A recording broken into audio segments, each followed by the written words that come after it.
Hey guys, this is Black Hero. Uh, Today I want to talk about my favorite movie of the year, Godzilla Minus One. So yeah, watched this movie last Friday with my family, and we had a really good time watching. There was some there were some people in the audience that were a little annoying. They wouldn't really shut up at times, so it was hard to really pay much attention to everything that happened in the movie. I was really distracted by a lot of there was a lot of distractions basically. But ultimately, I was able to absorb what I was able to in the movie, and I really enjoyed it. I really enjoyed this movie. The one thing I'd say this movie like really got to me was really the fact that the characters are actually memorable, because of all the movies we got gone past like decade of Godzilla movies, like most of them were very forgettable. You like going one or two or even maybe three characters you might have remembered, but everyone else is just there. They don't really have much to it by just like watching the monsters brawl out. But in this, there's actually a story with characters, like have like a character development and dialogue that makes you actually remember things outside of Godzilla. So I really appreciate that. um, Godzilla himself is an absolute menace. This is probably the most threatening version of him since GMK.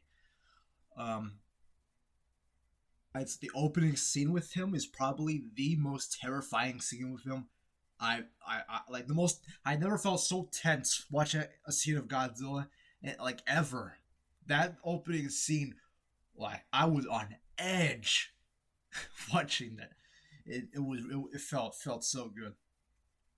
Um, I also kind of like his design. It's very. I see a lot of things taken from like Heisei, Legendary, even maybe something from like Shin. I'm not sure entirely, but yeah, I saw like a lot of stuff onto this design, and at first, I think like before Minus One was announced, I do remember like earlier versions of this Godzilla look back from like 2007 from Always on Sun Street 2 and Godzilla the Ride. And I wasn't really too on board with the way he looked in those iterations, but from this movie, oh, I think Yamazaki perfected his vision on this Godzilla design, and I really like it. I say it's not my all time favorite Godzilla design, but definitely at top tier. The soundtrack was also like amazing. I I really feel the orchestra, the very like loud and like very loud strings coming in, and it really made me feel the terror of what was happening on screen. Like I really felt it really well. Overall, yeah, this movie is very solid. If there's any major things I say is that I say maybe the third act starts to drag a little. There's a certain part where I feel like characters in the situation they're at in order to stop Godzilla, it feels like they're a little too calm with what's going on. That's why I felt watching. It's like you guys should be a little bit more alert. You shouldn't really chill. Knowing what just fucking happened during the second act. But another thing is, I thought the visual effects were some of the visual effects were sort of a hit or miss.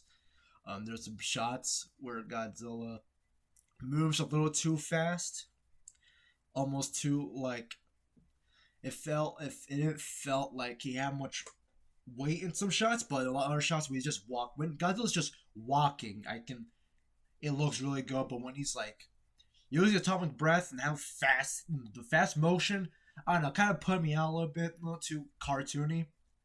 But I think the story was so good that I kind of forgave some of the less polished, visual effects here and there. But all in all, this is easily my favorite of the River era.